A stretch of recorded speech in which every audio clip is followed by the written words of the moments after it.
Det är lite känsligt ämne att prata om. Det var väldigt lite som var riktat till så här, mig som 15-årig tjej. Jag hade lust att liksom blåsa upp kondomen som en ballong istället för att göra det korrekt. Liksom. Vi har haft obligatorisk sex- och samlevnadsundervisning i Sverige sedan mitten på 50-talet. Men den största delen av tiden så har den här undervisningen utformats som ett litet tillägg eller en bonus. Sex- och samlevnadsundervisning upplever jag är svårt i skolan idag för att man undervisar ju ofta i grupp.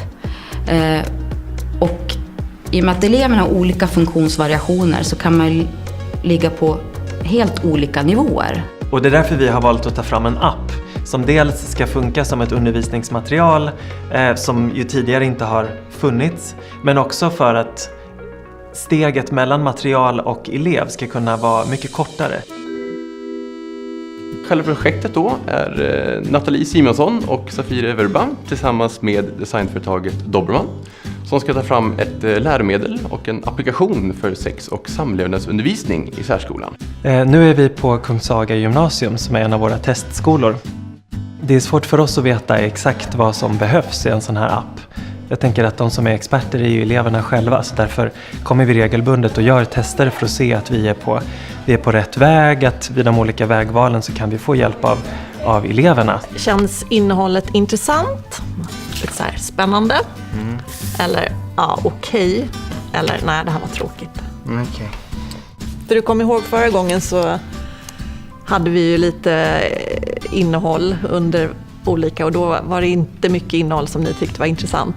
Nej. Så nu vill vi se om... Det var lite barnsligt. Ja, det var lite barnsligt. Så vi vill se om vi har lyckats lite bättre den här gången. Alltså, jag skulle väl säga tråkigt bara för att det skulle vara mer intressant om det var kanske mer färger och sånt. Mer färger för det är ganska grått och så. Tråkigt tycker jag. Skulle du kunna hitta någonting som du skulle känna dig bekväm i att välja här? Ja. Och sen var det ju också intressant med innehållet tycker jag. Att vi är fortfarande på en nivå som inte är riktigt intressant för de som kan mer. När man använder designtänkande så utgår man jättemycket för den som man gör någonting för. Så man identifierar ett problem, som i det här fallet att det är ganska dålig sexualupplysning för den här målgruppen. Och den kanske inte alltid är utformad på det sätt som är bäst för dem.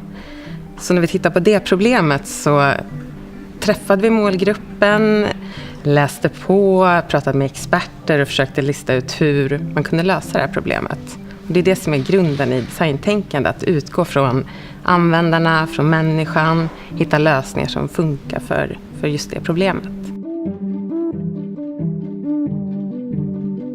Det har varit ett fantastiskt givande arbete. Så jag är hemskt glad att vi har jobbat enligt den här metoden och jag tror att det kommer märkas i liksom den färdiga appen att det är de här personernas önskemål, behov, vilja, intresse som har varit styrande. Den här kunskapen om just sex och samlevnad ska kunna spridas till många fler. Det ska vara man ska kunna få tillgång till den kunskapen. Oavsett vem du är eller var du är eller vilken situation du befinner dig i så är det väldigt viktiga frågor. Och framtiden måste ju att den ska användas av alla människor som har behov av det här.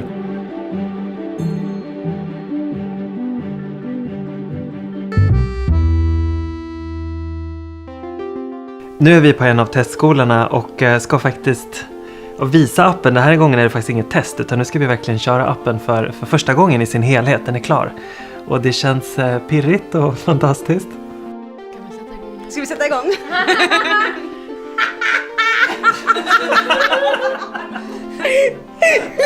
Vad var det som blev roligt nu? Det var så himla mycket fniss och så himla mycket skratt. Men också just det här att men jag sitter faktiskt och kollar här själv. Och det tyckte jag var så himla fint. För att den heter privatliv och vi vill ju också skapa möjligheten till att få ha ett privatliv kring frågor som handlar om lite känsliga ämnen. Eller ganska väldigt känsliga ämnen för många.